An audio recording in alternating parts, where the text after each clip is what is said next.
আমরা তিন ভাই তিন ভাগে কোরবানি দেই।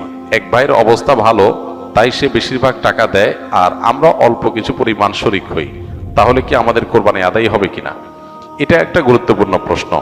কোরবানি দেওয়ার ক্ষেত্রে বিশেষ করে যখন ভাই ব্রাদাররা মিলে কোরবানি দেন তখন এরকম পরিস্থিতি তৈরি হয়। একটা গরুর দাম ধরেন 70,000 টাকা, তো এক ভাই তার উপার্জন অনেক কম, সেজন্য সে 5,000 টাকা দিছে, আর বাকি টাকা যেটা আছে সেটা হয়তো বাকি ভাইরা দিস। কোরবানি হবে কিনা? উত্তর হলো কারোর কোরবানি হবে না।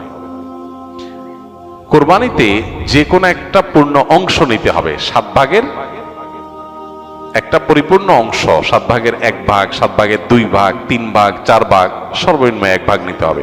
ভগ্নাংশ নেওয়া যাবে না, অর্থাৎ 1 ভাগেরও অর্ধেক নেওয়া যাবে না। 2 ভাই মিলে 1 ভাগ নিছে, হবে না, তখন সেটা গোস্ত খাওয়া হবে।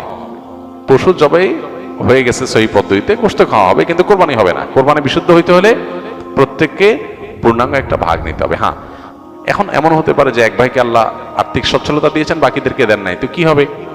তখন সচ্ছল যিনি, তিনি তার পক্ষ থেকে